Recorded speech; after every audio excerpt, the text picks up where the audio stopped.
2001 में मुल्तान के cricket stadium में पाकिस्तान और बांग्लादेश का मैच खेला जा रहा था। इस मैच में सईद अनवर ने सेंचुरी स्कोर की, जिसकी बदौलत पाकिस्तान ने बांग्लादेश को एक इनिंग और बड़े मार्जिन से हरा दिया। इसी दौरान लेजेंडरी बल्लेबाज सईद अनवर को घर से इत्तला मिलती है कि उनकी बेटी फौत हो गई है।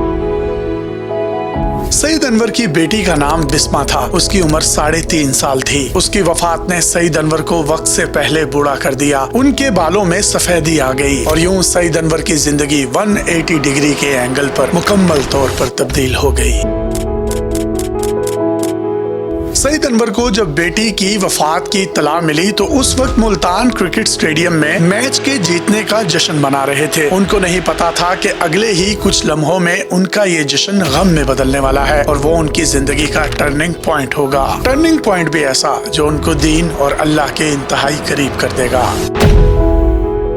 कहा यह जाता है कि बेटी की वफात के बाद सईद अनवर इंतहाई डिप्रेशन में चले गए। सईद अनवर खुद कहते हैं कि बेटी के जाने के 8-9 महीने बाद तक उन्हें पता ही नहीं था कि दुनिया में हो क्या रहा है। औलाद, खास तौर पर बेटी, बाप के दिल के इंतहाई करीब होती है। बस इस अफसोसनाक वाक़ये ने सईद अनवर से उनकी फॉर्म भी छीन ली और रही सही कसर उनकी इंजरीज ने निकाल दी। अब सईद अनवर ना तो क्रिकेट की प्रैक्टिस करते और ना ही उनका क्रिकेट में दिल लगता, जिसकी वजह से उनकी फिटनेस भी बुरे तरीके से मुतासिर हुई और वो फॉर्म से भी बाहर हो गए। इस वाक़ये ने सईद अनवर को इतना झंझोड़ा कि उन्होंने दुनिया को खैराबाद कह दिया और मुकम्मल तौर पर दीन की तरफ राग़िब हो गए।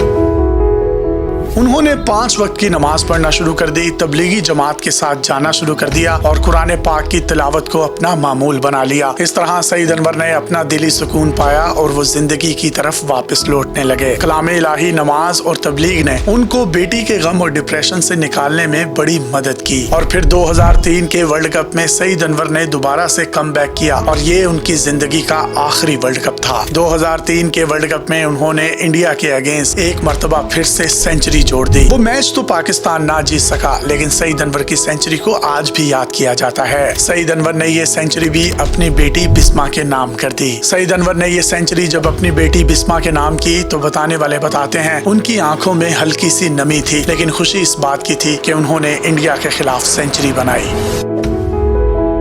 इमेजिन कीजिए, दुनिया क्रिकेट का एक बड़ा लेजेंड जिसने बेटी की वफात की खबर तब सुनी जब वो जश्न मना रहा था, लेकिन उसके बाद वो डिप्रेशन में चला गया। उसने कम बैक किया और दोबारा से सेंचुरी जोड़ दी। उसकी नन्ही सी कली जन्नत में बैठे ये मामला देखकर कितनी खुश हो रही होगी। सईद अनवर के सबसे फेवरेट बॉलर्स इंडियन थे क्योंकि वो उनकी खूब धुलाई करते और 1997 में उन्होंने 194 रन की इनफरादी इनिंग्स खेलकर इंडिया के खिलाफ जो रिकॉर्ड कायम किया उसको 1.5 सदी तक कोई माइक हलाल न तोड़ सका। सईद अनवर ने जब अपने चेहरे पर सुन्नत रसूल सजाई तो अल्लाह की जात ने भी उनको बहुत इज्जत दी। कहते हैं कि ऑस्ट्रेलियन बॉलर पिच पर बहुत ज्यादा बदतमीजी करते हैं, ग्राउंड में हुटिंग भी करते हैं, लेकिन उन्होंने दाढ़ी रखने के बाद ऑस्ट्रेलवी बॉलर ग्लेन मैगरा का जब सामना किया तो पिच पर दोनों का टकराव हो गया। सईद अनवर ये समझे कि ग्लेन मैगरा अब उन पर हुटिंग करेगा या कोई बदतमीजी करेगा, लेकिन ग्लेन मैगरा ने सईद अनवर के कांधों पर हाथ रखकर कहा कि सईद साहब मेरी गलती है, I am sorry. Saeed Anwar sahab का कहना था कि मैं खुद हैरान था कि ग्लेन मैगरा ने मुझसे माजरत क्यों की।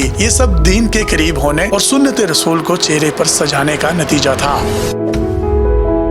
सईद अनवर साहब वो पहले पाकिस्तानी खिलाड़ी थे जिनके पास फेम भी था, इज्जत भी थी, दौलत भी थी। उन्होंने उस वक्त दीन का रास्ता अपनाया जब सारी दुनिया उनकी फैन थी। सईद अनवर को देखते हुए यूसुफ यूहाना की जिंदगी में भी एक अजीब सा चेंज आया, जिसके बाद सईद अनवर ने यूसुफ यूहाना को कलमा पढ़ाकर मोहम्मद यूसुफ बना दिया और वो दायरा इस्लाम में दाखिल हो गए। सईद अनवर को देखते हुए ही सकलैन मुश्ताक, मुश्ताक अहमद और इंजमामुल हक जैसे लेजेंडरी बल्लेबाज भी दीन के करीब आए। सईद अनवर की जिंदगी नौजवानों के लिए एक मशअले राह है और हम तमाम नौजवानों के लिए एक सबक है कि जिंदगी में झटका लगने से पहले ही अल्लाह की तरफ लौट आएं, इससे पहले कि बहुत देर हो जाए। बेशक अल्लाह अपने बंदे को गम, परेशानियों, डिप्रेशन से निकाल कर अपनी राह में डाल देता है क्योंकि वो अपने बंदे से 70 माओं से ज्यादा प्यार करता है। अपने मेजबान यासिर शामी को इजाजत दीजिए और देखते रहिए डेली पाकिस्तान। अल्लाह हाफिज।